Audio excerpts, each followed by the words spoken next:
food there in Israel, and it's a Jewish country, so of course they love food. We love food, but what's so cool about it is that like the breakfasts have always been buffet breakfasts, so you've always been able to create your own breakfast based on your dietary needs. The meals at dinner are, were usually the trick, and now those are much better. They've been much better at accommodating people with, diabetes, with salt issues, and then of course nowadays with many other dietary, things that people are on, whether it's a keto diet or whether it's a macro, whatever.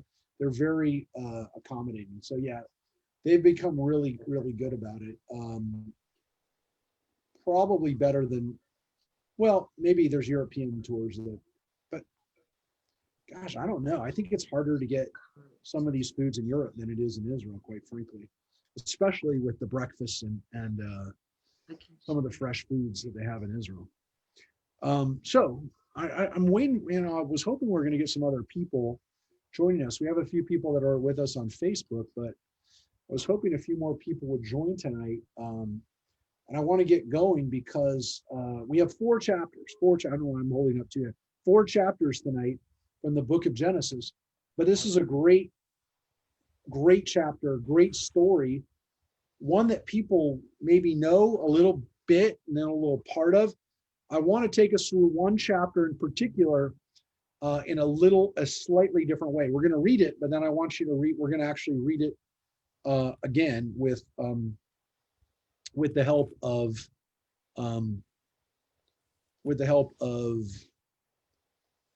well, you'll see, a method that sometimes helps our understanding, our reading. I don't go to it a lot, but we're going to go to it tonight. And again, for those that were not with us, I think most people were with us last week. Last week we read about the return of Jacob to Israel, to the land of Israel. Again, his name is Israel. He's called Israel. And we read about his return and his reunification with his brother Esau, and that is the climax of the story. But this is here comes Joyce. This is not. That's not clearly the purpose of this series of stories about Jacob and his sons. We're starting with chapter 37 today. Okay. So again, you can, I'm going to show you this visually first. There are 50 chapters in the book of Genesis.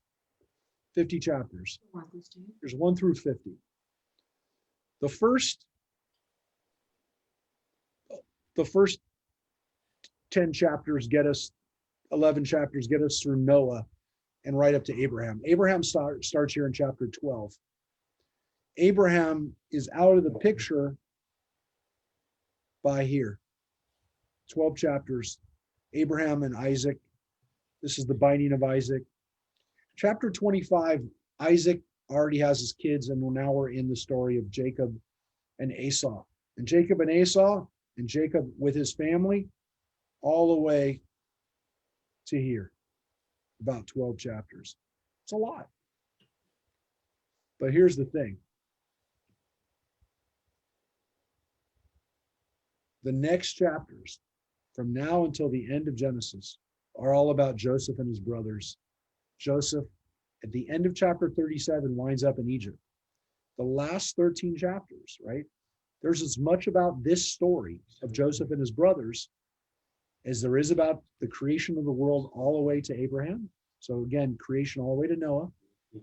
From Abraham all the way to Isaac and to Jacob, essentially. Here. You've got all of this from here to here. And when you add up the Jacob and Joseph cycle, you've got chapter 25 all the way through 50. You've got half the book of Genesis is about Jacob and his family, and arguably half of that, which means a quarter of the book of Genesis, is about Joseph and his brothers, which we start tonight. So let's start. This is Vayeshev. Vayeshev Yaakov. And Jacob was settled in the land where his father had sojourned. He's not so settled as we're about to see. Well, What does this mean to be simple? This then is the line of Jacob. At 17 years of age, Joseph tended the flocks with his brothers as a helper to the sons of his father's wives, Bilhah and Zilpah. And Joseph brought bad reports of them to their father.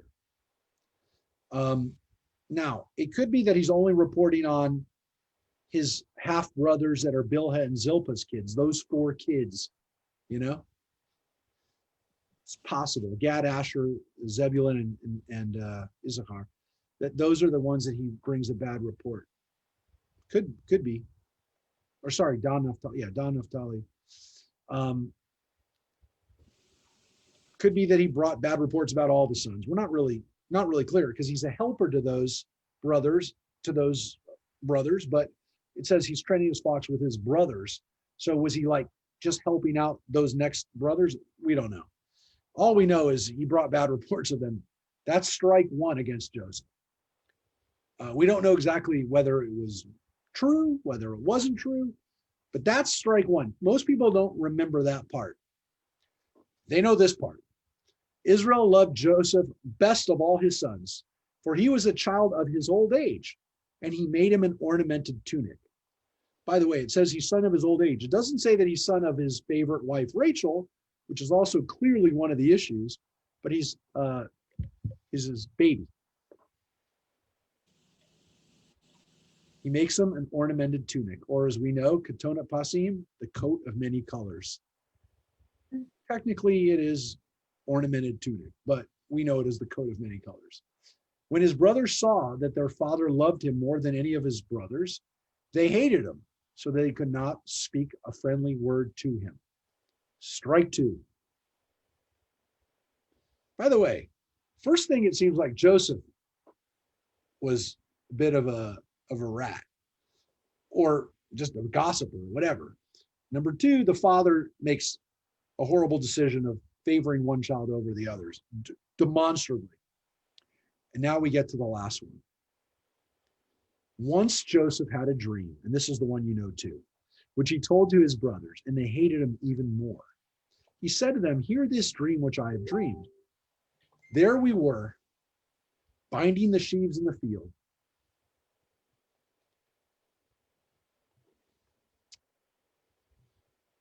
When suddenly my sheaf stood up and remained upright. Then your sheaves gathered around and bowed low to my sheaf." His brothers answered, "Do you mean to reign over us? Do you mean to rule over us?" And they hated him even more for his talk about the dreams. Okay, so they don't need to interpret the dream. He doesn't need to interpret the dream for him. They know what the dream means.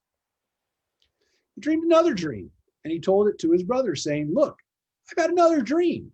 And this time the sun, the moon, and the 11 stars were bowing down to me."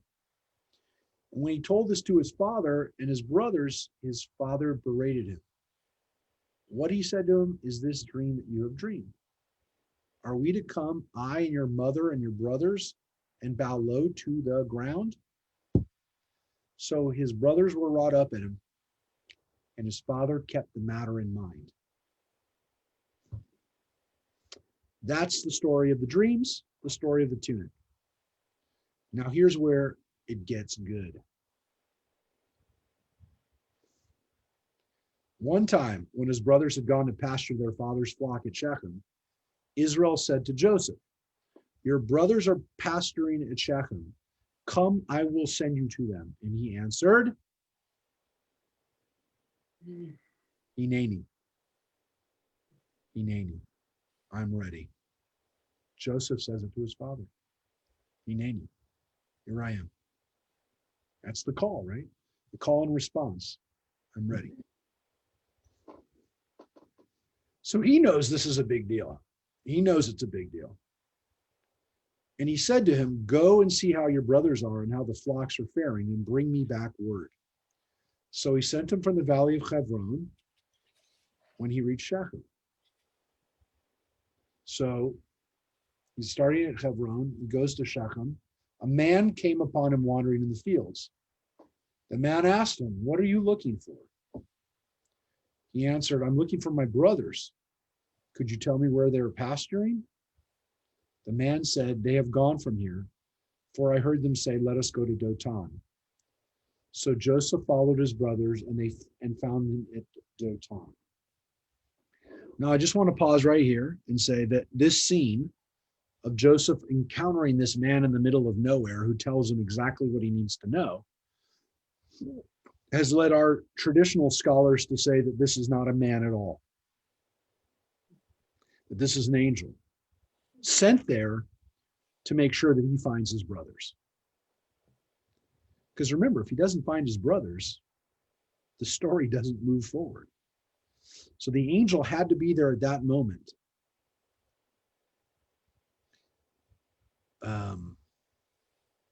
Interesting, folks.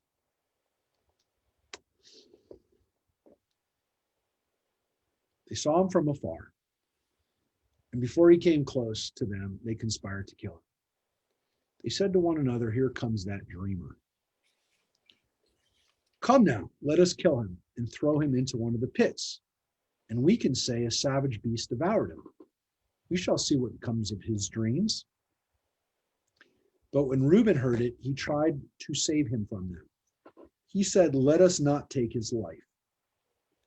And Reuben went on, "Shed no blood, cast him into the pit out in the wilderness, but do not touch him yourselves," intending to save him and restore him to his father.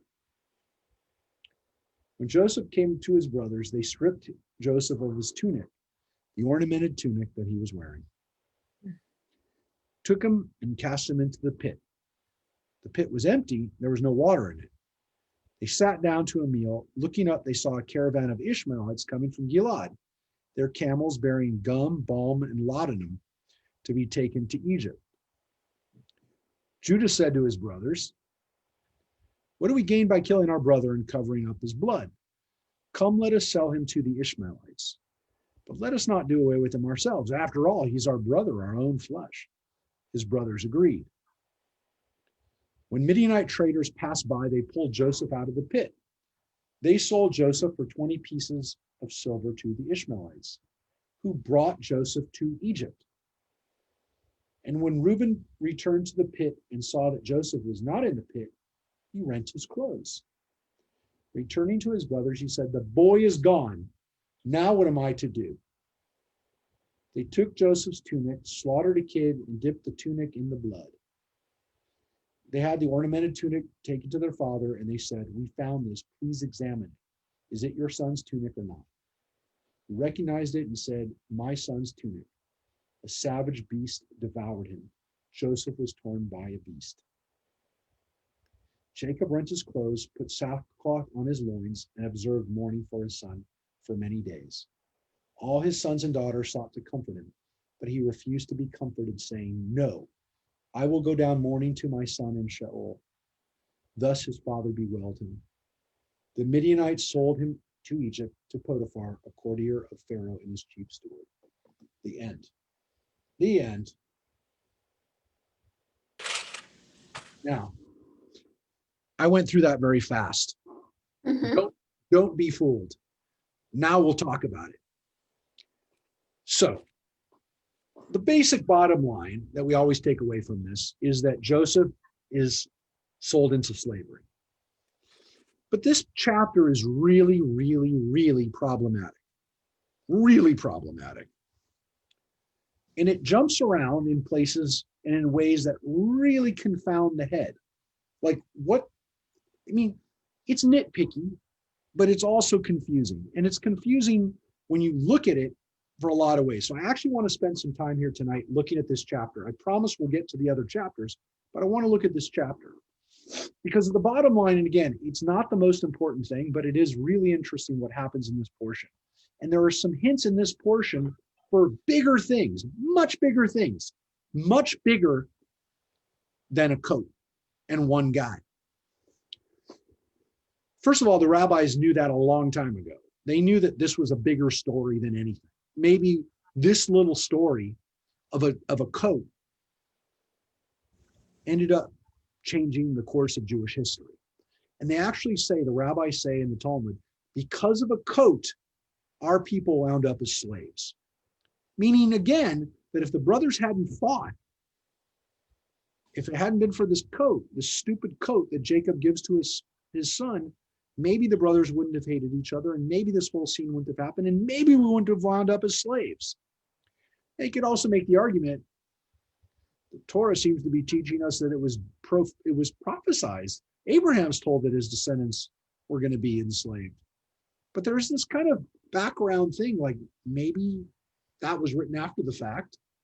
And maybe, just maybe, if this is the story, what does it teach us about jealousy and rivalry and what happens within one family? That one family's dysfunction can cause horrible consequences.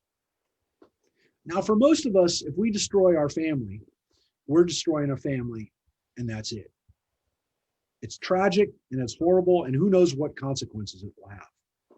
But there is also a very important thing, which I'm going to get to, which is that this story might be alluding to another story of a family dysfunction, which I mentioned before, because there's hints of it in Genesis. If you recall, I talked about King David and his sons, that maybe this story and the previous story and the stories that come after in Genesis are actually not so much about Jacob and his family, but about David and his family. And bigger political issues that for a lot of people ended up costing lives because they led to a civil war with Jews killing Jews. But let's take a look at the story another way it can be read. I don't talk about it a lot, but I talk about when it's relevant and when it helps. And that is, I'm going to the document. I'm going to what we call the documentary hypothesis, the idea that this, again, was created by a few different authors. And why I'm doing it this year, I've done it before in the past. Some people have seen it years ago, but I thought it'd be really good to do now since we have this wonderful technology. So I encourage you, if I'm saying something you can't follow or I'm blowing your mind, jump in, stop me. I color-coded this sheet based on my teacher, Richard Friedman, his breakdown of the authorship. According to the documentary hypothesis, which he didn't come up with, he's an inheritor of an idea that's been going on for about 120 years, this idea that there were different authors. And primarily there's two authors who write in, we see in the book of Genesis, who have very different agendas. There's a third author, the priestly author, who has his own agenda. But there's actually two competing agendas of two authors, one we call E and one we call J. The E author is from northern Israel, what we call the kingdom of Israel. The J author is from the southern kingdom, what we call the kingdom of Judah. But they're called E and J because the E author uses the name for God of Elohim. The J author uses the word that Christians or some people call Jehovah, which is not God's name, but they call it the J author because it is the other name of God, the Yud He Vav He name, the name that we don't pronounce in Hebrew. So the J author and the E author represent different countries, and they also represent slightly different theological ideas too. Maybe the idea of what they called God wasn't so important, but what they call other things and what they call themselves oftentimes gives away where they're from. The first two lines, the one in green and the one in red, are not from the E and J author. One of these are from the editor, and the other one, the red, is really easy to see because it begins with the words Ve'ele Toldot Yaakov. These are the generations of Jacob. Only one author uses those words, and that is the priestly author. But he doesn't write again in this portion, in this rest of this portion. Let's take a look at the E and J authors, and let's see if you can start to see the way this story makes a lot more sense reading it as two different authors. Here's the way you can read it. And I'm going to read it with the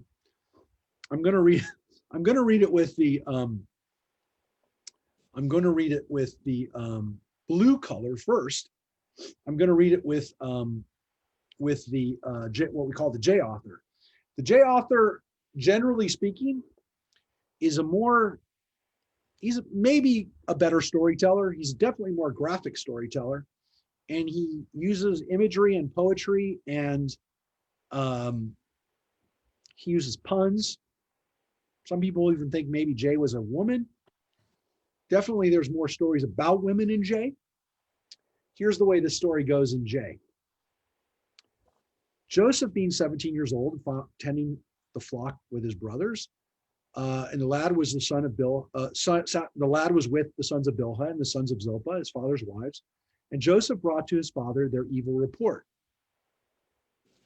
And he made him a coat with long sleeves. Now that doesn't make sense unless there was another line that said that Jacob loved him and made him a coat of long sleeves. And you notice what I said Jacob, because you're going to see something very obvious.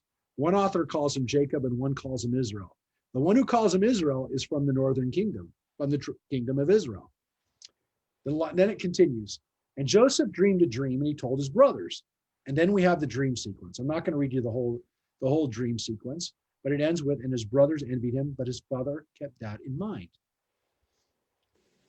Now, we have a jump, but it's still with the dream. And now look at this jump and how it makes a little bit more sense. Not necessarily pasturing the flocks in Shechem, but literally he's out with them. They're out with the flocks. He had a dream. And now it says, they said to one another, behold, the dreamer comes. Come now, therefore, let us slay him and throw him into the pit. And we will say some evil beast has devoured him, and we'll see what has become of his dreams. Back to the dreams. And it came to pass when Joseph came to his brothers, and they stripped Joseph of his coat, he took his long coat of long sleeves that was on him, and they lifted up their eyes and looked, and behold, a company of Ishmaelites came with their camels bearing gum, balm, and myrrh, going to carry it down to Egypt. And Judah said to his brothers, what profit if we slay our brother and conceal his blood? Come, let us sell him to the Ishmaelites, and let us not lay our hand upon him, for he is our brother in our flesh, and his brothers are content.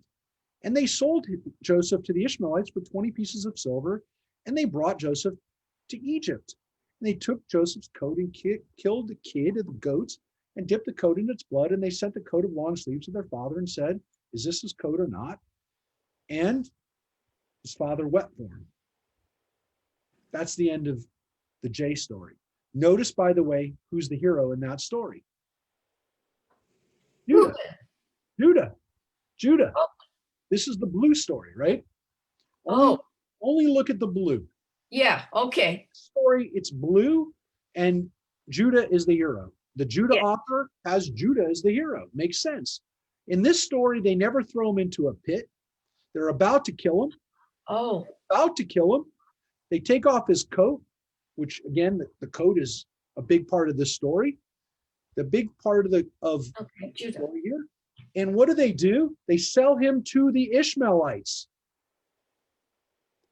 This is critical, folks, because in this story, it's the Ishmaelites who sell him. We have a problem here because it says the Midianites here. Now, let's go back and read the E story and then we'll explain it. The E story, as you can see, is a little bit shorter and reads much different, but there's two stories here. They're similar, but they're a little different. Israel loved Joseph more than all his children because he was the son of his old age.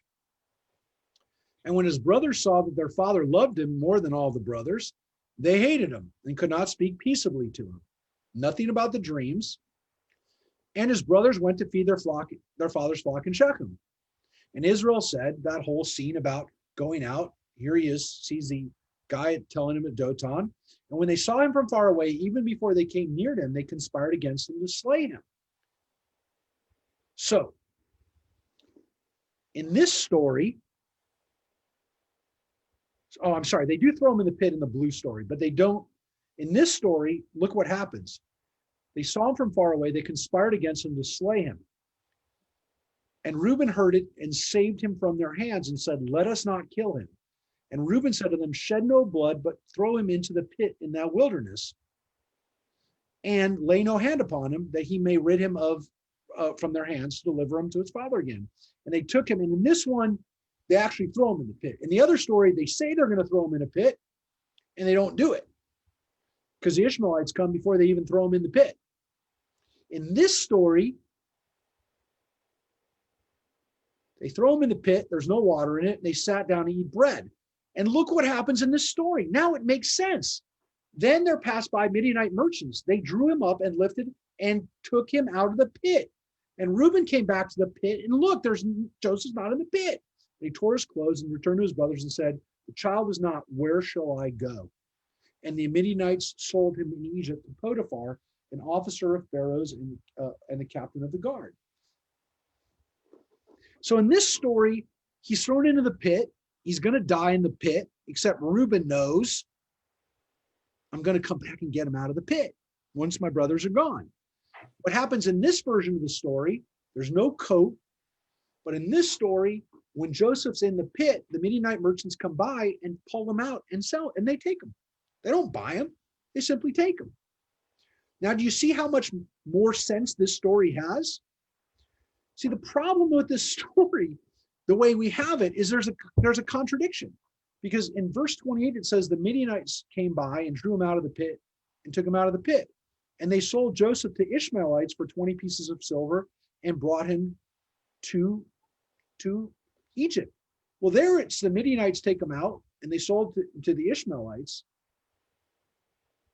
But here it's the Midianites again who sold him to Potiphar. So you can, the traditional answer was the Midianites took him out and then they sold him to the Ishmaelites. But here it says the Midianites sold him. The only way it really makes sense is, again, this part of the story is connected. And sure enough, it is. And one of the key things that we know is that, look, in the blue story, in the blue version, the part that we call J, notice Jacob is only mentioned once. And he's called Jacob. In the other story, in the E story, he's called Israel throughout the story. Mm-hmm. So the story makes so much more sense when you read it as the blending together, the weaving together of two stories. And in one story, you have a dream as the focal point of the story, and and a coat. And in the other story, you have a story where Joseph tattles on his brothers, and that's why he gets in trouble. And in that story, Reuben is the hero, the tribe from the north, the Israelite tribe.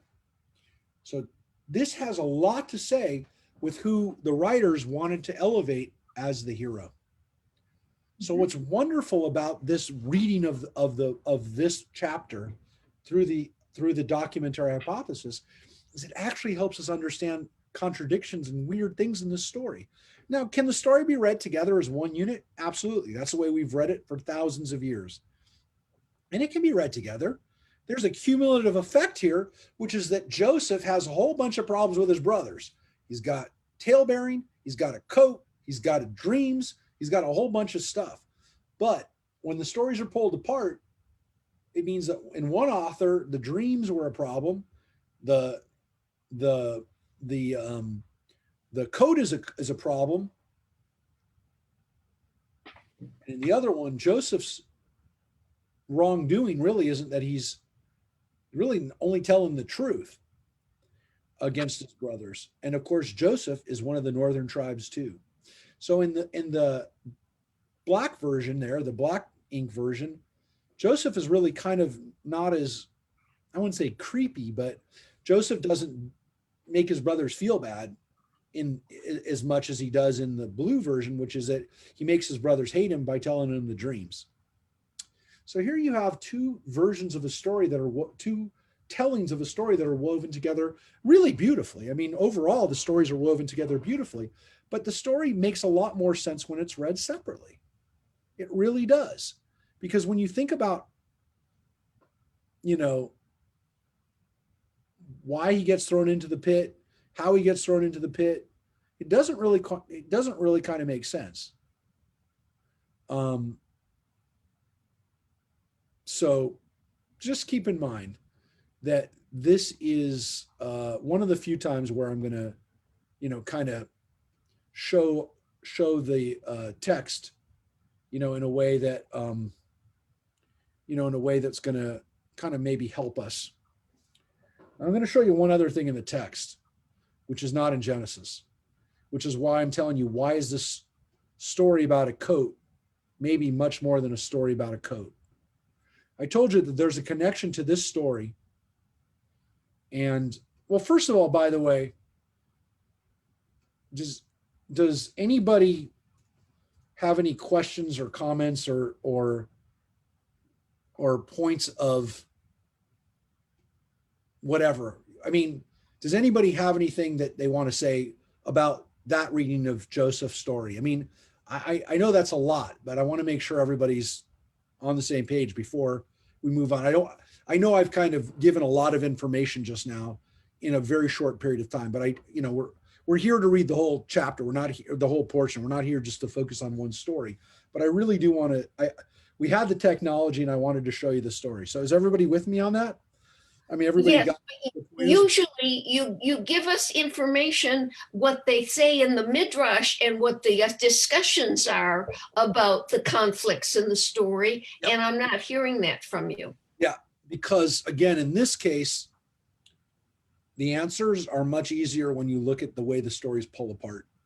Okay. The rabbis can never explain that, admit it that way, because that's a recognition that the stories were written by people and not one person or dictated by God. So they can't say that. But this chapter really is, and this chapter and the one from Noah, back where we read about the flood, right? Two chapters that read a lot better when you look at the two stories side by side. I believe they help us understand the text a lot better than the traditional commentary. So that's one issue. But there's another issue too, which the rabbis do notice and they do talk about in, as far as the commentary, because it's so obvious. But it's more than just obvious. It's actually probably the reason that this story of the coat of many colors even exists, I will tell you. And this story of setting up why family dysfunction can be so dangerous. And I'm going to show you this story. This is from 2 Samuel. The book of Samuel tells the story of Samuel the prophet, who makes King Saul king and then makes King David king. So these are the stories of King Saul. All of King Saul is in here, and almost all the story of King David right into the beginning of the book of Kings, which is the next book chronologically, which ends with the death of King David, or begins with the death of King David. That's the end of David's story, is right into Kings. But David is pretty much all contained here. And so in Second Samuel, we're really reading about King David and his family. This is chapter 13, and this is one of the most disturbing chapters in the entire Bible. And I'm showing it to you for reasons that have to do with understanding our Torah portion. The story of Joseph, and also the story that we're going to read in the next chapter. Not a coincidence then, folks. I really, not a coincidence that these two chapters are juxtaposed in the book of Genesis. So, Absalom, the son of David, had a beautiful sister named Tamar. And Amnon, the son of David, became infatuated with her. Amnon was so distraught because of his half-sister Tamar that he became sick. She was a virgin, and it seemed impossible to Amnon to do anything to her. I mean, it's weird because she's a virgin, but the point is that it's his half-sister. And everyone's going to know if he fools around with her right away. But she should be married off to somebody important. Amnon had a friend named Yonadav, the son of David's brother Shema. Yonadav was a very clever man. So Amnon's friend was also his cousin, right? If David's brother Shema has a son named Yonadav, that's his cousin. He asked him, "Why are you so dejected, O prince? Morning after morning, tell me."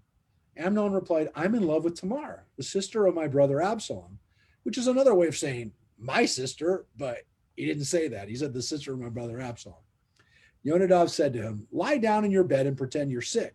When your father comes to see you, say to him, 'Let my sister Tamar come and give me something to eat. Let her prepare the food in front of me that I may look on and let her serve it to me.'" Amnon lay down and pretended to be sick. The king came to see him, and Amnon said to the king, "Let my sister Tamar come and prepare a couple of cakes in front of me. Let her bring it to me." By the way, this story sounds a little bit like the Jacob and Esau story too, about food and cooking food and using food as a way of deception. David sent a message to Tamar. So David is brought into this. "Please go to the house of your brother Amnon and prepare some food for him." David has no issue reminding him that they're siblings. Tamar went to the house of her brother Amnon, who was in bed. She took dough and kneaded it into cakes in front of him and cooked the cakes. She took the pan and set out the cakes, but Amnon refused to eat and ordered everyone to withdraw. After everyone had withdrawn, Amnon said to Tamar, "Bring the food inside and feed me." Tamar took the cakes she had made and brought them to her brother inside. But when she served to him, he caught hold of her and said to her, "Come lie with me, sister." So he says the word right there, sister. But she said to him, "Don't, brother, don't force me. Such things are not done in Israel. Don't do such a vile thing. Where will I carry my shame? And you will be like any of the scoundrels in Israel. Please speak to the king. He will not refuse me to you."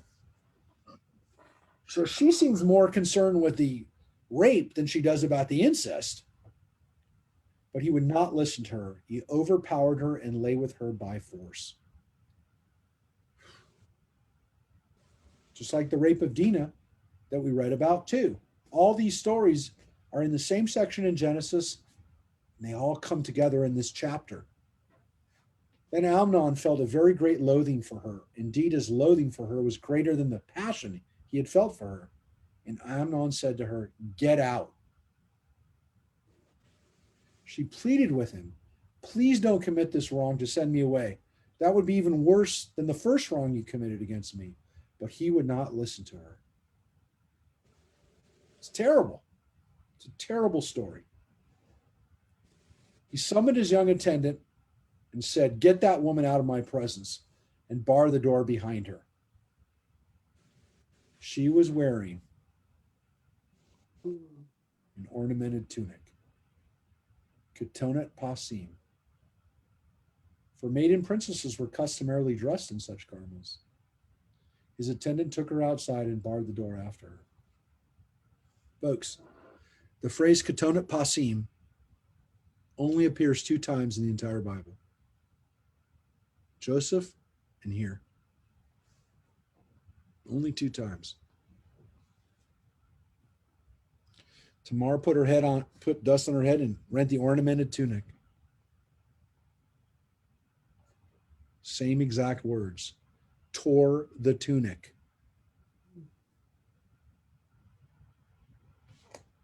Can't be a coincidence. She put her hands on her head and walked away, screaming loudly as she went. Her brother Absalom said to her, "Was it your brother Amnon who did this to you?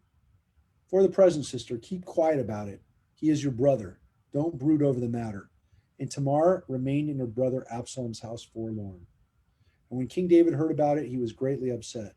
Absalom didn't utter a word to Amnon, good or bad, but Absalom hated Amnon because he had violated his sister Tamar. 2 years later, when Absalom was having his flocks sheared at Baal Hatzor near Ephraim, Absalom invited all the king's sons. And Absalom said to the king's son, "Your servant is having his flocks sheared. Would your majesty and your retinue accompany your servant?" But the king answered Absalom, "No, my son, we must not all come, or we'll be a burden to." He urged him, but he would not go, and he said goodbye to him. Thereupon Absalom said, "In that case, let my brother Amnon come to us." To which the king said, "He shall not go with you." David knows what's going to happen. David knows. Think about Joseph going out to his brothers. But Absalom urged him, and he sent him to Amnon and all the other princes. Now Absalom gave his attendants these orders: "Watch, and when Amnon is merry with wine, and I tell you to strike Amnon, kill him. Don't be afraid, for it was I who gave you the order. Act with determination like brave men." Absalom's attendants did to Amnon as Absalom had ordered, whereupon all the other princes mounted their mules and fled. They were still on the road when a rumor reached David that Absalom had killed all the princes and that none of them survived. At this, David rent his garment and lay down on the ground, and all his courtiers stood by with his clothes rent.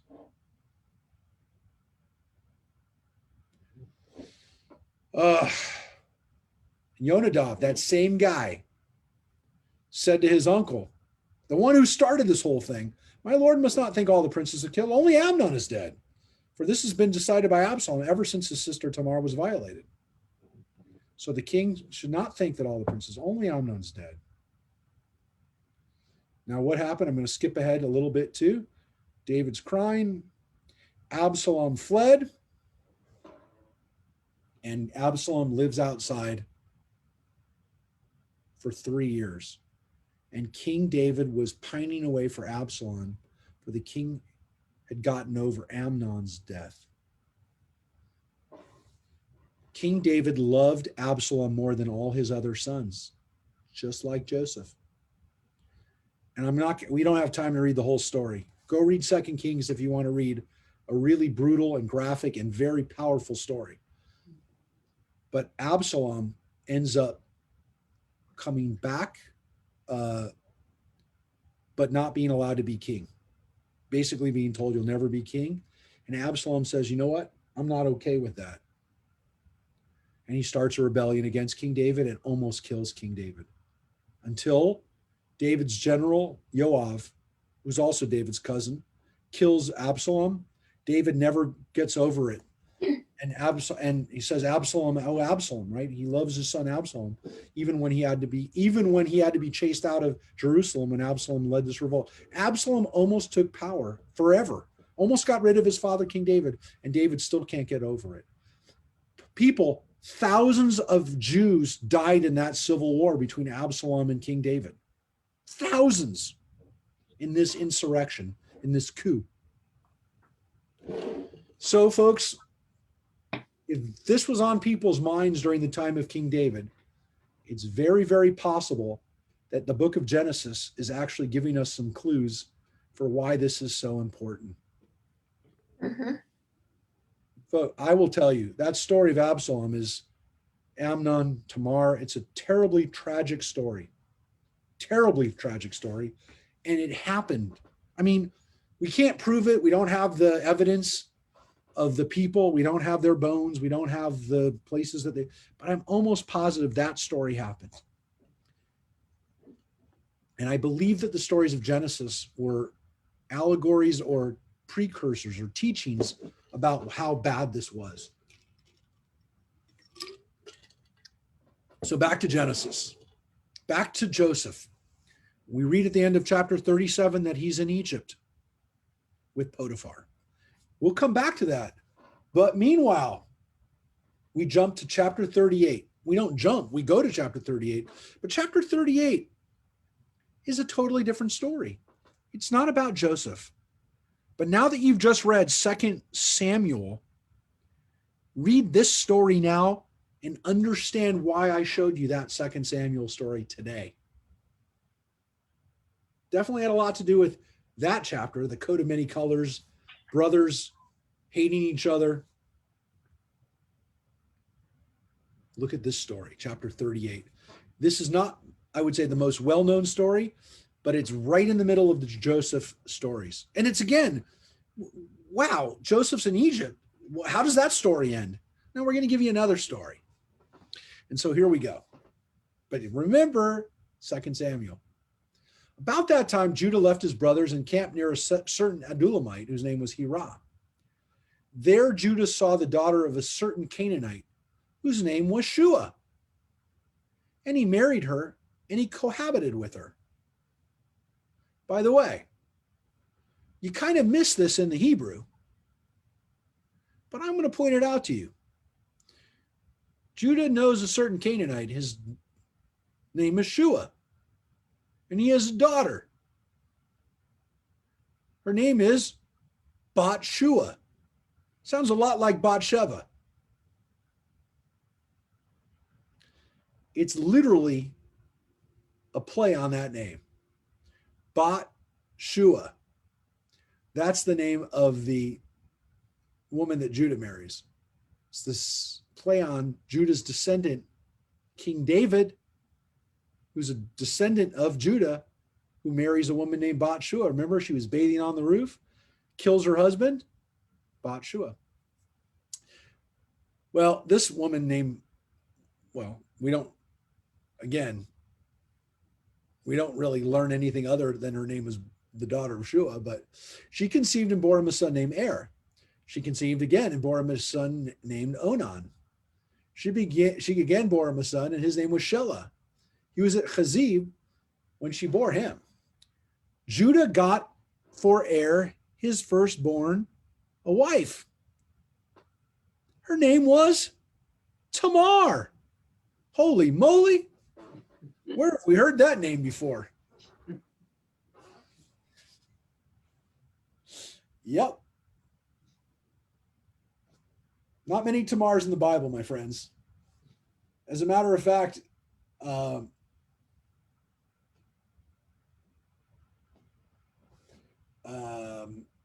this is it. It means date. Sweet. Sweetness. The date poem. The date. Let's read what happens to this woman, Tamar. Er, Judah's firstborn, was displeasing to the Lord, and the Lord took him. Killed him. Don't really know what he did, but wasn't good. Then Judah said to Onan, join with your brother's wife and do your duty by her as a brother-in-law, providing offspring for your brother. What we call the Yibum, the law of Levirate marriage, that your brother didn't have a child, didn't provide her with a child, you provide her with a child. Onan doesn't like that idea. Onan, knowing that the seed would not count as his, let it go to waste whenever he joined with his brother's wife, so as not to provide offspring for his brother. What he did was displeasing to the Lord, and he took his life also. 2 sons of Judah now die. Now, you've heard the name Onan before. The name Onanism, the name becomes part of an English word, onanism, which is another fancy word for masturbation. Onanism is considered a sin because of Onan. Folks, that's not what Onan did. Onan didn't masturbate. That's not what he did. I don't want to get graphic about it, but it's really important because people have completely misunderstood what happens because they're simply told that's what onanism is. That's not what Onan did. What Onan did was much, much worse. I mean, nothing wrong with somebody who, well, I guess if you did it all the time, maybe, but it wasn't an issue of his sexuality, okay? This was something that he stole from his brother's wife. He had sex with her repeatedly and would not impregnate her because he withdrew, practiced coitus interruptus is technically what he did. He would not provide her with a child, which meant he enjoyed her as a woman. He enjoyed her sexually, but completely used her and didn't allow her to have a child. That's what Onan did. It's a bad thing, really bad thing. So that's really the sin of onanism. If you want to know what the Torah says and what the real story is, that's what the real story is. I don't want to waste too much time on that. Or not waste time, but spend too much time on that. Because let's get back to this woman, Tamar, who's not had a good run of it so far with Judah and his sons. It doesn't get better. Then Judah said to his daughter-in-law, Tamar, stay as a widow in your father's house until my son Shelah grows up, for he thought he too might die like his brothers. So Tamar went to live in her father's house. Folks,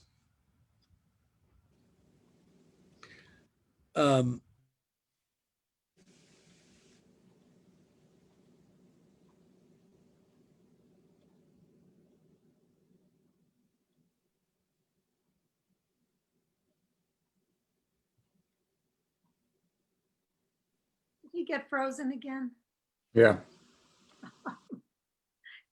just at the high point of the story.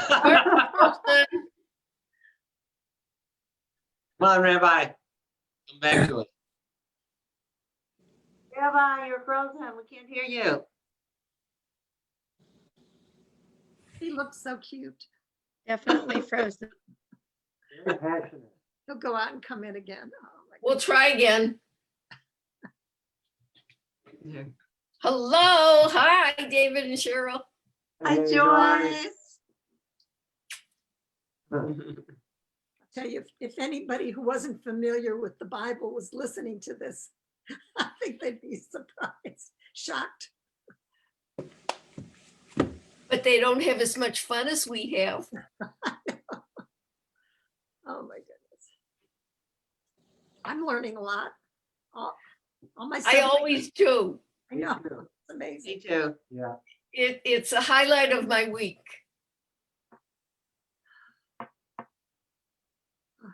Come on, Mark, we need you. We need our teacher. Harvey, you texted him or somebody? I texted him. Good. Good, thank you, Harvey.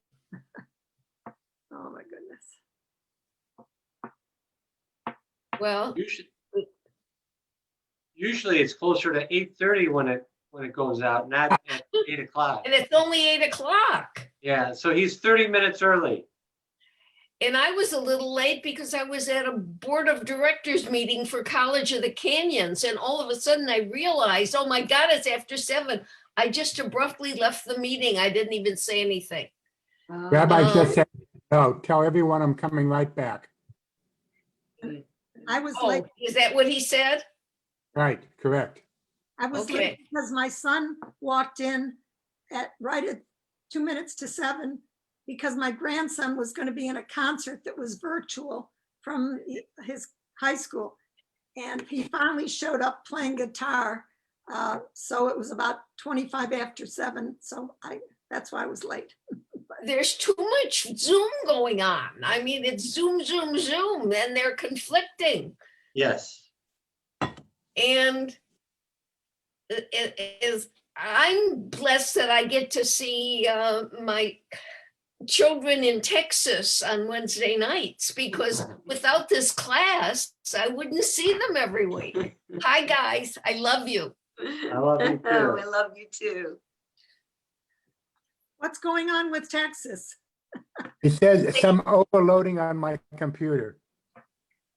I'm What's talking- Elon Musk is moving from your neck of the woods to ours, I guess. No, but I meant politically with all the, I don't know, with the attorney generals of these states or Not states. good. Yeah, It's crazy. it's really horrible. It's really- Yes. We're not the impact as far as our ability to move about and the essential worker issues, not nearly as draconian as California. Right. We're not the police state at this time. Well, we're having so many, all our ICUs are filled. We just got the notice from Santa Clara County where I am near Wow. San Jose. They're all filled to capacity. Wow. So we have no choice to, what do? You try to not get infected, get sick. So, Yeah, but when they say you can't walk outside, that's crazy. nobody says that. They say you can. Yeah, Los Angeles County, we're not allowed to walk. Oh my goodness. Yeah, exactly. So you can go outside here in Los Angeles County and walk and wear a mask. I was outside today and I had a mask on all day long. Even the car. I know you can, but it is a regulation, not a law, a regulation. Folks, I apologize. Again, I've overloaded my computer once again. Well, you're welcome back. Thank We you. had a nice smooth session.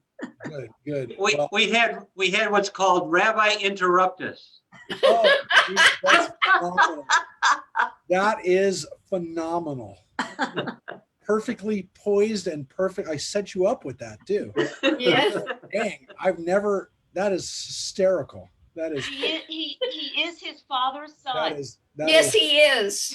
that is so perfect. It's Lee's son all the way. That is a definite pun, and oh my gosh, brilliant. What more can I say? Just flat out brilliant. Anybody, it's funny by itself. It's funny just if you had just said that, anything. But the fact that I say that honestly, first of all, I don't use Latin a lot. I also don't use that phrase a lot. The fact that I used it today, I mean, what do I say? Every 10 years? I use it. So all fairness, I really don't.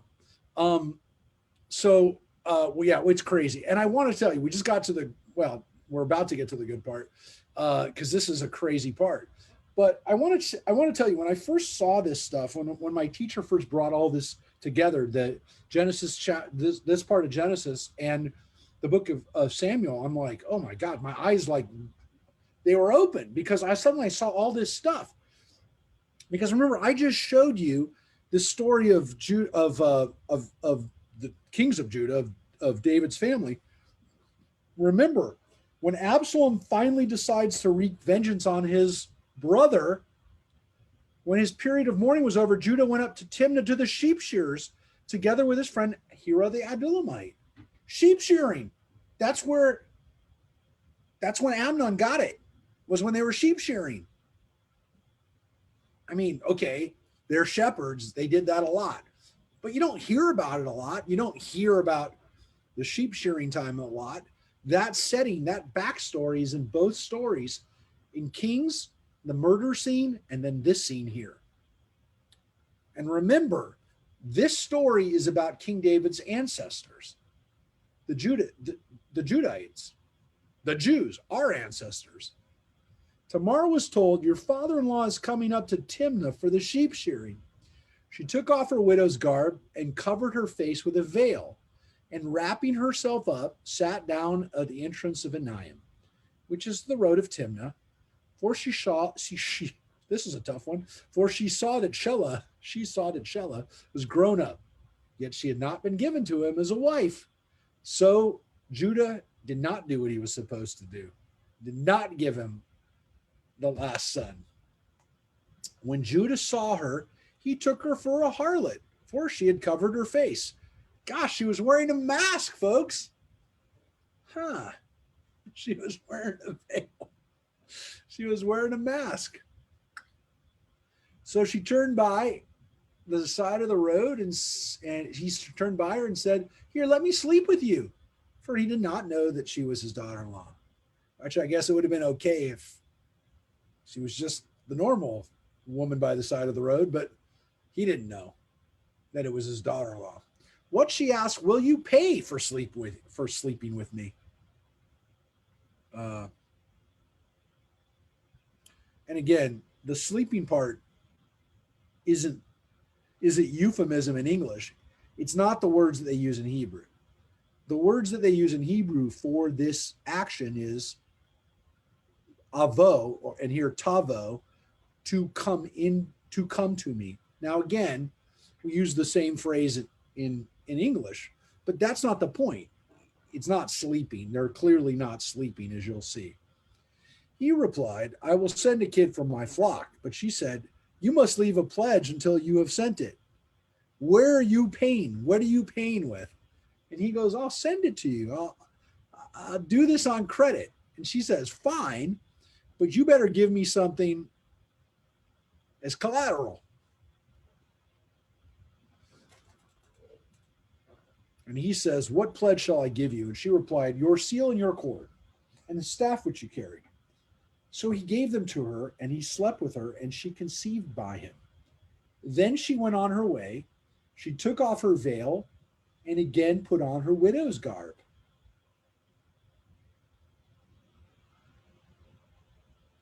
Judah sent the kid by his friend the Adullamite to redeem the pledge from the woman, but he could not find her.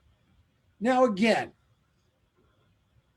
he paid. He was going to pay. He tried to pay. Can't find her.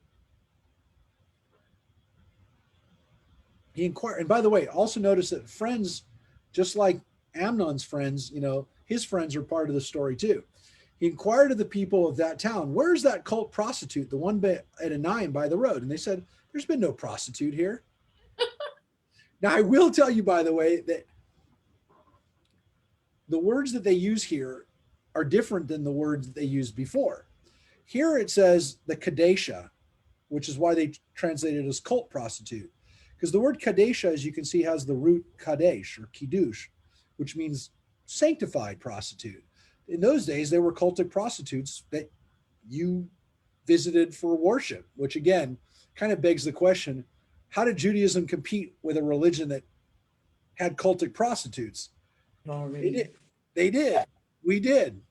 And we're still around. The ones with the cultic prostitutes, where you think they had an easy sell, they're not around anymore.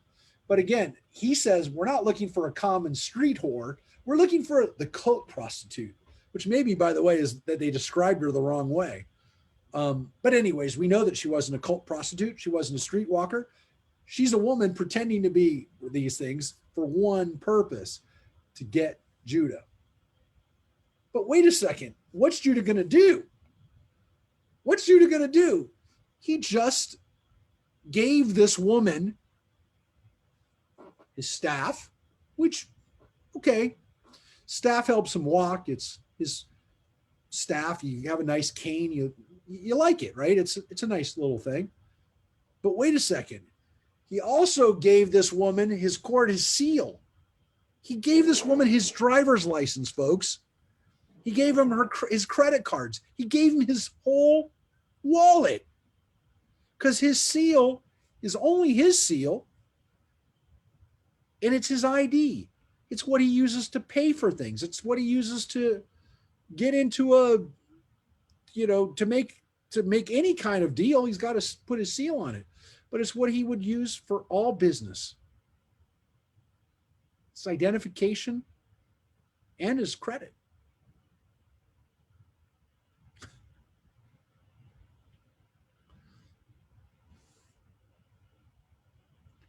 He returned to Judah and said, I couldn't find her. Moreover, the people said, there's been no prostitute here. Which again, they use the word kadesha here again. They should have said cult prostitute in this translation. Judah said, let her keep him, lest we become a laughing stock. I did send her this kid, but you didn't find her. So he says, what are we going to do? Can't do anything about it. Can't do anything about it.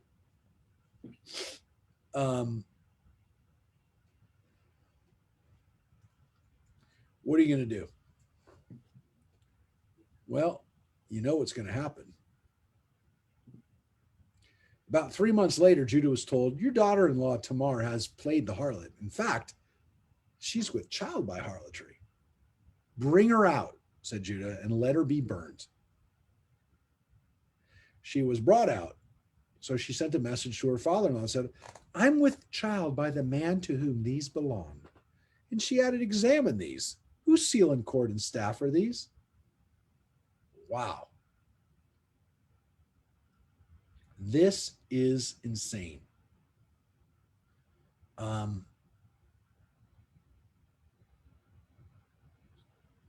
Judah recognized him and said, she is more in the right than I. Inasmuch as I did not give her my son Shelah, and he was not intimate with her again. When the time came for her to give birth, there were twins in her womb.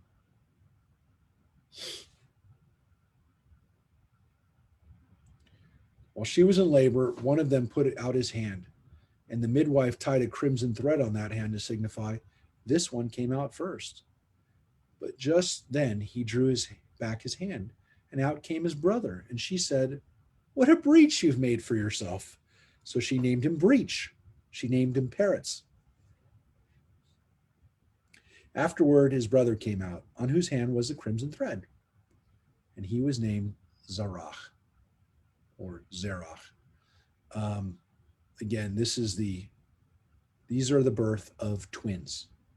Sounds familiar too, right, folks? Sounds a lot like Jacob and Esau. Yeah. Even to the point that there's a crimson thread, a red thread, just like he was all red when he came out. And here we have two sons where you're not really sure which one was supposed to be born first.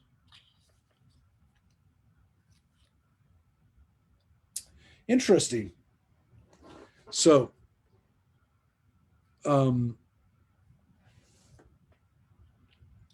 what do you think, folks? What do you think of that story, chapter 38?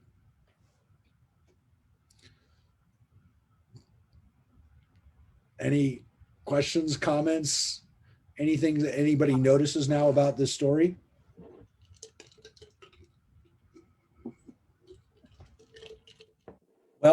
This is our story, folks. Well, it is very convoluted. It's confusing. It is, we don't know what she planned, but she entrapped her father-in-law. And he didn't follow through on his process. So they're interweaving stories that nobody looks good. And when you consider that this story is just a few chapters after the story of Dinah, you see a theme here, which is that, and when you go back, and then when you go and look forward into the story of David and his family, you realize that some of the same things are playing out here, which are fathers who are not doing what they're supposed to be doing. Or even if they try to do what they're supposed to be doing, they can't do what they should be doing. You notice there's a theme here of Jacob not being able to control his sons, Jacob not really sure what to do with his daughter, with Dinah, and with the situation there, and the brothers take control. And it's very similar to what happens to King David. Mm-hmm. And so when you see that the cumulative effect here is to really maybe call into question what David didn't do, it's not really what he did do, it's what he didn't do, which is he didn't discipline his children.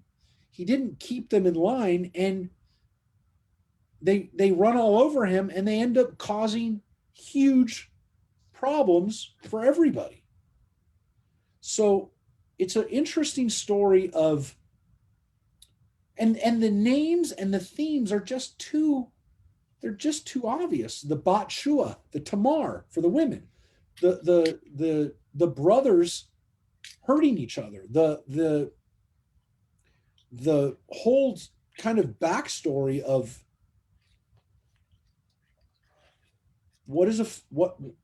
how does a father deal with this rivalry, and almost also the real question too, if King David didn't show such favoritism to Absalom and made him pay the price too for the murder, would there have ever been the civil war?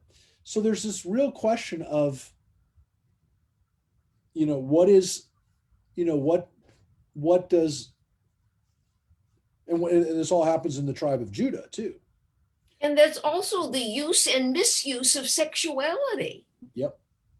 In different ways by different people. Yep. But the theme of this is overwhelming. It's overwhelming. It's an overwhelming. And the rabbis, when they look at these scenes all together, they very rarely, traditionally, we very rarely tied it to King David, though they did. They realized the similarities. The rabbis read the similarities. The idea which they couldn't accept was that the book of Genesis was written during the time of King David as a setup, as a foreshadowing, as a backstory, if you will, to what happens to King David. That the stories of Jacob and his sons and daughter are meta comments about King David and his family. But because they're not going to say that they were written after the fact, but they really, to me, when you look at the totality of the stories and you realize what's going on here, you're left with the idea that at the very least, these stories reflect back on each other and they should be read together, which is why I did that today. Mm-hmm. I wanted you to see that story of David and Absalom and Tamar and Amnon, and then see what happens here.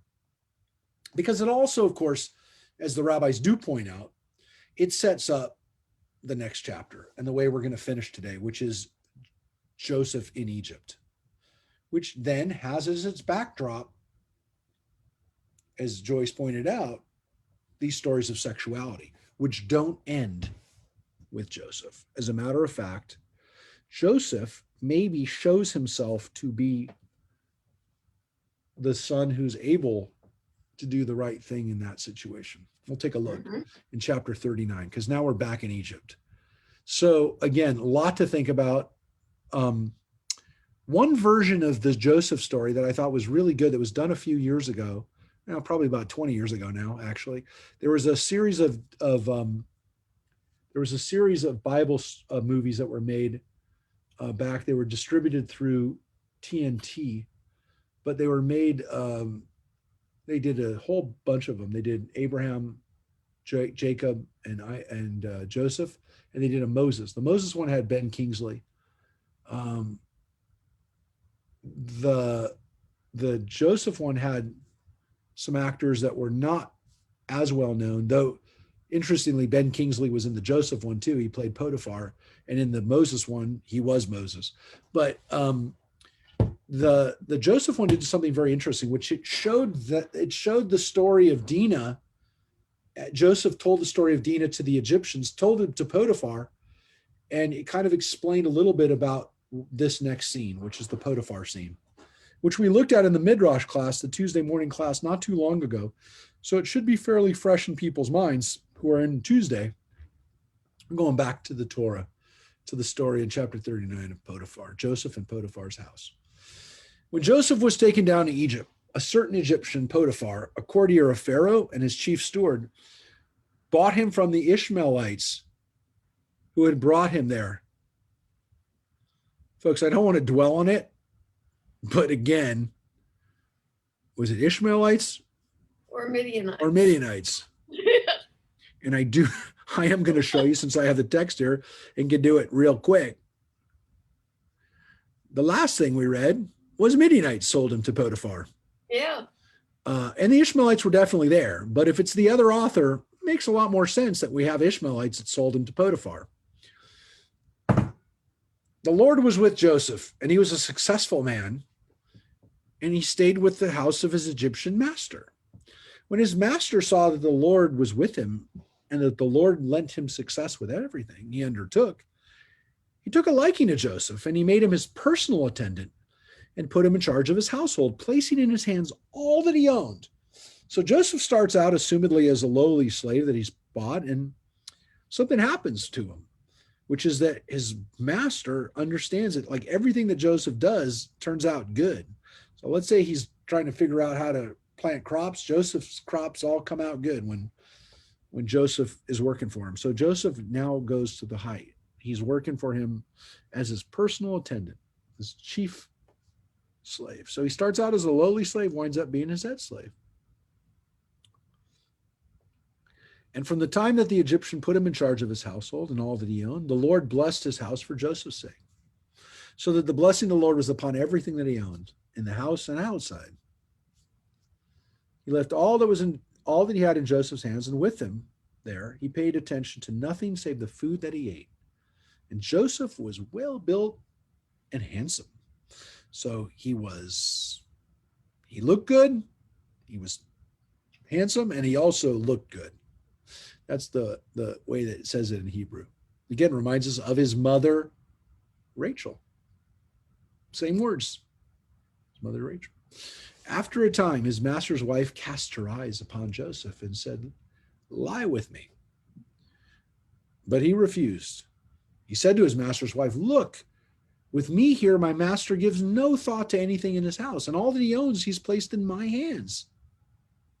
He wields no more authority in this house than I, and he's withheld nothing from me except you, since you're his wife. How then could I do this most wicked thing and sin before God?" And as much as she coaxed Joseph day after day, he did not yield to her request to lie beside her, to be with her. Which here, by the way, it seems to be a little less of the just sex for sex. Here, the word actually does say lie with me and be with her. So it seems a little bit more affectionate, if you will, not just physical.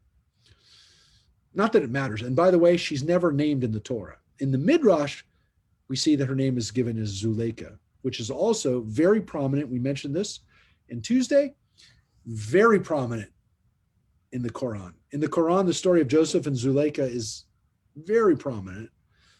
They love this story because it's a story, as you can see, about a guy who doesn't give in to temptation, even though Zuleika was beautiful. One such day, he came into the house to do his work. None of the household was there inside. She caught hold of him by his garment and said, "Lie with me." But he left his garment in her hand and got away and fled outside. When she saw that he left it in her hand and had fled outside, she called out to her servants and said to them, "Look, he had to bring us a Hebrew to dally with us. This one came to lie with me, but I screamed aloud." By the way, the word dally here is letzachek, to play with, or to mock us, or to dally is the more sexual version, but letzachek, that is the name for Isaac, Yitzchak. Same name there, which has a, as we said, maybe a sexual connotation, who knows? And when he heard me screaming at the top of my voice, he left his garment with me and got away and fled outside. So the garment is going to give him away. Folks, there's the theme here. Clothes. It's the theme. Joseph's coat gets ripped. His clothes get taken from him and are the incriminating evidence. The garment. She kept his garment beside her until his master came home. She told him the story, saying, "This Hebrew slave whom you brought into our house came to me to dally with me. But when I screamed at the top of my voice, he left his garment with me and he fled outside." When his master heard the story that his wife told him, namely, "Thus and so your slave did to me," he was furious. By the way, the rabbis like to point out, I like to point out, everybody likes to point out, it doesn't say who he's furious with. Just says he's furious, which of course can lead us to the conclusion that he knows what happened. And again, the idea that Potiphar doesn't understand what's going on in his own house, I mean, he could have been oblivious to it. That happens. But it could also be that he knew exactly what was happening. And the fact that Joseph was rebuffing his wife's advances only made him trust Joseph even more. The problem is that eventually this happens. This happens. And what is he going to do? Because he either has to take the side of a slave, call his wife a liar, or get rid of a slave. Now, in those days, of course, those days for thousands of years, even if it's a good slave, even if you like the slave, it's property. He could have killed Joseph like that. No one would have batted an eye. That's what should have happened. But Joseph's master had him put in prison, where the king's prisoners were confined. So he doesn't kill him, he puts him in prison. And there weren't a lot of prisons in the ancient world. As a matter of fact, we don't know of any prisons except places where the king's prisoners were confined. Meaning the king had a prison. Society didn't have a prison. The king had a prison. And by the way, that was pretty normal up until about 200 years ago. You think about it, folks, when you talk about the Tower of London, that wasn't a prison where they kept just average people. That was where they put people who got on the wrong side of the king or the queen.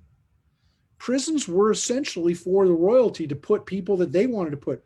People didn't take people and put them in prisons. They fined them, they killed them. But the idea of prisons or rehabilitation or some kind of like putting someone in a prison, that's a very historically, relatively new idea. There were debtors' prisons, and there were ways to like put people in prison for nothing. They didn't have anything they could pay. But think about it. Joseph's put in essentially a prison because there's nothing else they can do with him other than kill him. And he should have been killed. But Potiphar doesn't seem to want to kill him. He seems to know that Joseph did not do anything. And what happens, of course, is while he was there in prison, the Lord was with Joseph. He extended kindness to him and disposed the chief jailer favorably towards him. The chief jailer put in Joseph's charge all the prisoners who were in that prison, and he was the one to carry out everything that was done. So just like in Potiphar's house, we forget this. Not Joseph wasn't just put in prison. He's made essentially the chief ward. I mean, he's the guy in charge. He's the prison, you know, within the prisoners, he's the one that they have to go to. He's the custodian. He's the guy in charge. So even there, he rises to the top. Every time they put him down, he rises to the top. The chief jailer did not supervise anything that was in Joseph's charge because the Lord was with him. And whatever he did, the Lord made successful. Now, how old was Joseph when he got sent to prison?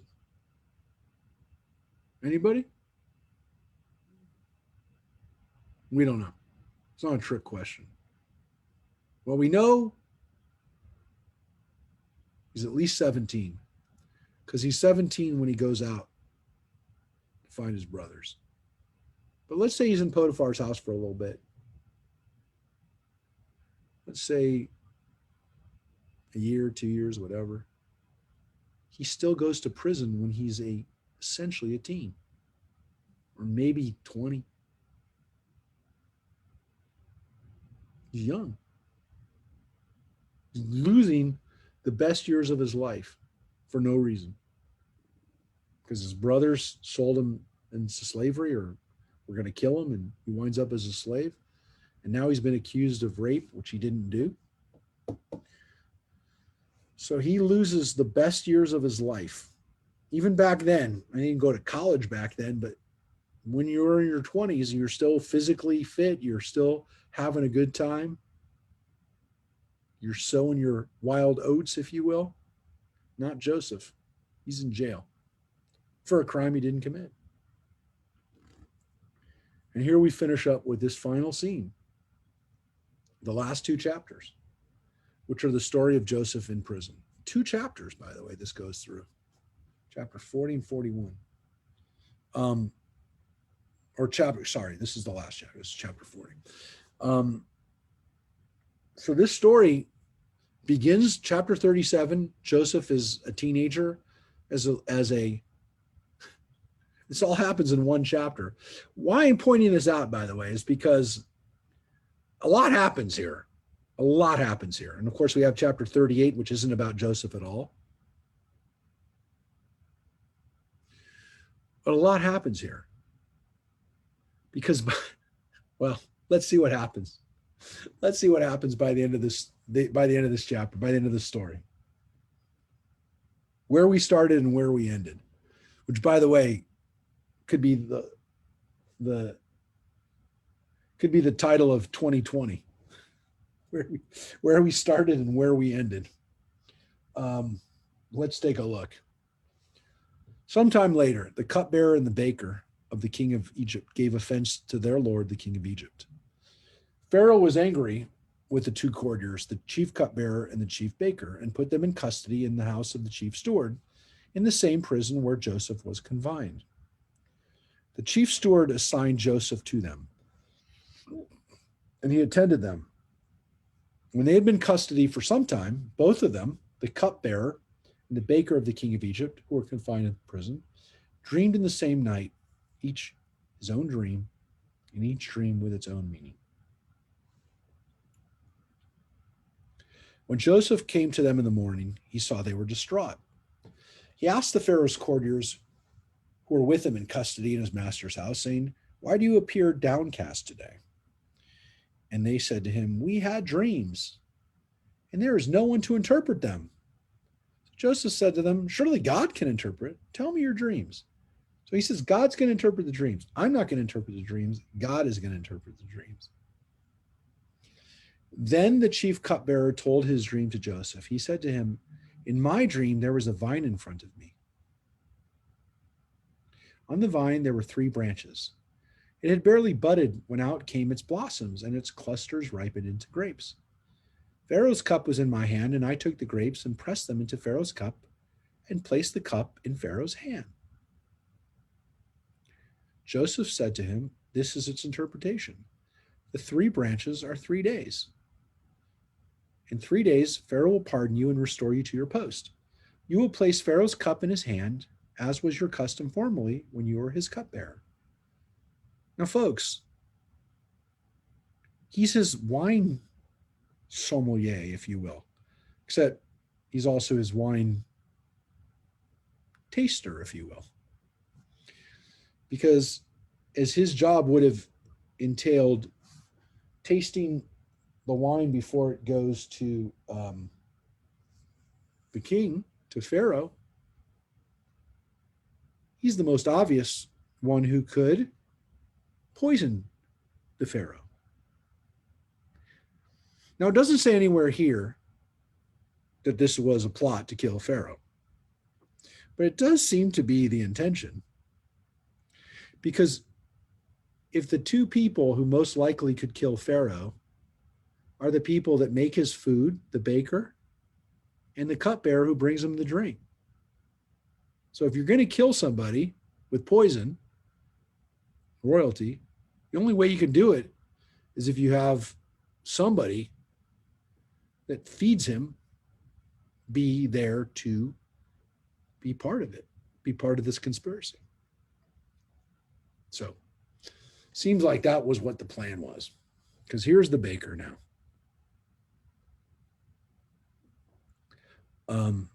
But first, of course, Joseph says to him, but think of me when all is well with you, and do me the kindness of mentioning me to Pharaoh, so as to free me from this place. For in truth, I was kidnapped from the land of the Hebrews. I've done anything here. I've nothing wrong that would put me here in this dungeon. I haven't done anything wrong. And by the way, what's interesting here is that the word he uses here, babur, he doesn't say in jail. He says dungeon, or he says the word's translated as dungeon. But the word in Hebrew, bur actually means pit. So Joseph, who was thrown into a pit, almost thrown into a pit, let's say thrown into a pit, back at home, winds up in the pit again here. Even though he's progressed, he's still in a dungeon, he's still in a hole. And that, by the way, is so interesting because we still use the same word today in English. When we say we're in the hole, it means we're trapped. We're in the hole. That's the word he says. I'm in the hole. So now the chief baker, who sees how favorably he had interpreted, said to Joseph, in my dream, similarly, there were 3 open work baskets on my head. The uppermost basket were all kinds of food that for Pharaoh that a baker prepares, and the birds were eating out of the basket above my head. Joseph answered, this is its interpretation. The 3 baskets are 3 days. In 3 days, Pharaoh will lift off your head and impale you upon a pole, and the birds will pick off your flesh. Not what he wanted to hear. He was thinking, I'm going to get a good interpretation. Well, sure enough, on the 3rd day, his birthday, Pharaoh made a banquet for all his officials, and he singled out the chief cupbearer and the chief baker from among his officials. He restored the chief cupbearer to his cupbearer, and he placed the cup in the Pharaoh's hand. But the chief baker he impaled, just as Joseph had interpreted to them. Yet the chief cupbearer did not think of Joseph. He forgot him. Folks, that's the end of portion. That is the way the story for now ends, which is that Joseph is still in prison. I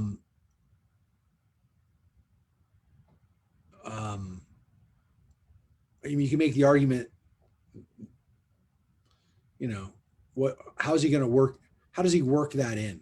How does the cupbearer, pull Pharaoh aside and go, I know there's a guy in prison who, he's not there for anything. We should really try to get him out. This is a guy who already almost got killed, was in jail. Maybe he doesn't want to remind Pharaoh where he was. Maybe he does. And again, I'm not making excuses for the cupbearer, but it was tough for Joseph to expect. But it's his path. It's a Hail Mary. I've got a guy. I helped him out. Maybe he'll help me out. So I will tell you that this story is a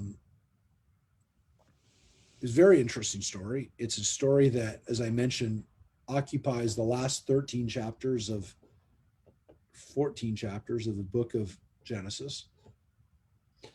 And the rest of the book of Genesis, well, with the exception of this flashback or this one scene in chapter 38 of what's going on to Judah, the rest of it's really about Joseph in Egypt. The action takes place in Egypt. There's a few times when the family goes back to Israel and we see couple scenes, couple lines in Israel, but almost all the action's taking place in Egypt for the rest of the book of Genesis. So this is, this is Joseph's dreams that got him into trouble in the first place are now going to help him get out. I'm not going to ruin the story for you. You kind of think I know I think you know what happens, but the dreams now change his future. What's so interesting is that Joseph, and we'll look at it next week when we read about Joseph's interpreting the Pharaoh's dreams, there are 3 incidents with dreams. We've read 2 of them. The first is Joseph telling his brothers what he dreamt. The second is listening to the cupbearer and the baker tell Joseph what their dreams are. The last one will be Joseph interpreting Pharaoh's dreams. Those are the dream sequences, if you will, the real dream sequences, the dreams as they're told, as we see them. I will point out at this point, though, that you can see that Joseph, when he interprets other people's dreams, that's when things go okay. When he tells people what his dreams are, doesn't go well. So again, kind of an interesting lesson to take away from Joseph. Again, we haven't seen the full effect of it. We've only seen the first part of the dream. Well, we've seen like 1.5 parts, because we've seen the effect of what his dreams did.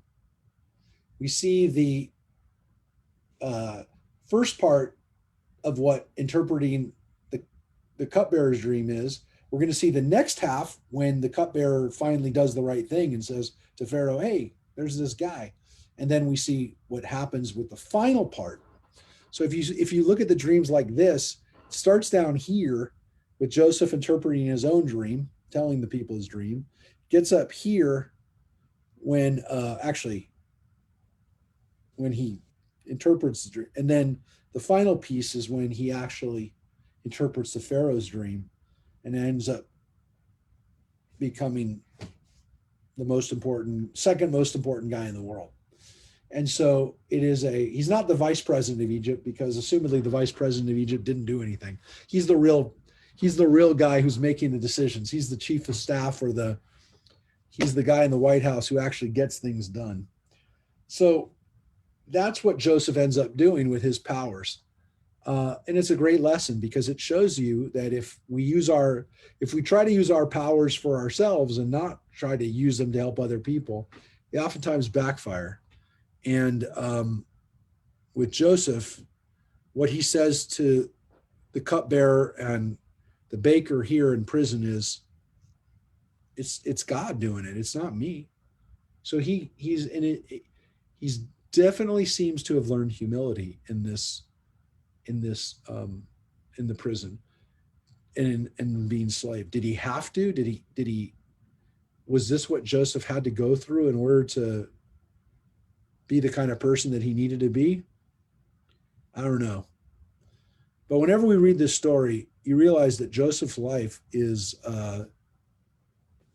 it's a real testament to survival, not giving up, that Joseph never stopped believing in himself, or never stopped believing that he was, destined for better things, if you will. And Folks, his dream came true. His dream came true. His family all came and bowed in front of him.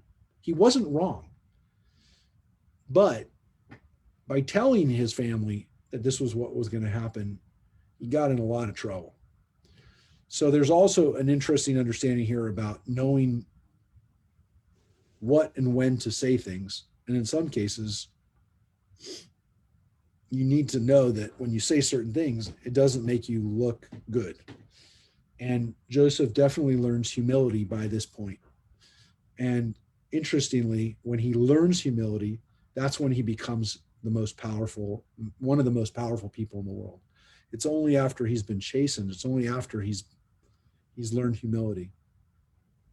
So we'll pick up his story next week. We always read these stories, by the way, during the time of Hanukkah, which isn't a coincidence, of course, as the rabbis point out, that the story of Joseph has a lot of connections to the story of Hanukkah. It's about, again, not giving up and not forgetting that, in the darkest times, that's where we oftentimes understand what really counts and what light really is. And that's what we need right now more than anything, is not to give up and not to despair. And the reality, of course, is that we really hope that there will be some real light for everybody in the future. The light of Hanukkah, obviously, but also the light of people not being afraid to go out, that people will soon, hopefully, not be afraid of illness, and that, again, some years the Torah speaks to us in different ways. And I don't want to compare what we've been living in to be a prison. It's not. I've been to prison, as people know, numerous times. I spent the better part of 6 years spending 1 to 2 days a week visiting inmates in prison. So I know what prisons are like. But I will tell you that all of us have a little taste of what it's like to have your freedoms taken away from you. Mhm. And that's what prison essentially is. Limitations. And even within a prison, there's places where it's really dark.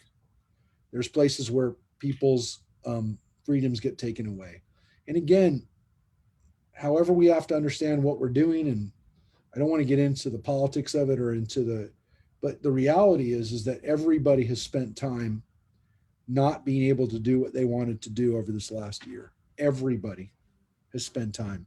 Some people in some parts of the country more than others. To our friends in Texas, unless you're living this, you don't understand how frustrating this is. And again, I'm not making a political statement. I'm just saying the facts are what they are. This is very disheartening for us in California to be doing what we're doing and still seeing rates being very high. And again, we're hoping that there'll be an end to it. But never before have we read the story of Joseph being confined and feeling like they've done nothing to deserve this. To read this this year and to feel, again, frustrated and hopeless, and to feel what it's like to be in a hole. And again, thankfully, look, I mean, I'm surrounded by books. I'm surrounded by you on the computer. I'm surrounded by, I've got food. I can eat whatever I want. I'm eating a lot less, by the way, right now. In case you'll see me over the next few weeks, I'm gonna slim down because I've been on keto for the last 8 days. So hopefully you'll see it. I'm doing it during Hanukkah. Can you believe that? I'm giving up potatoes during the worst time of year to give up potatoes. But and it's not just potatoes, it's pretty much anything that you want to eat.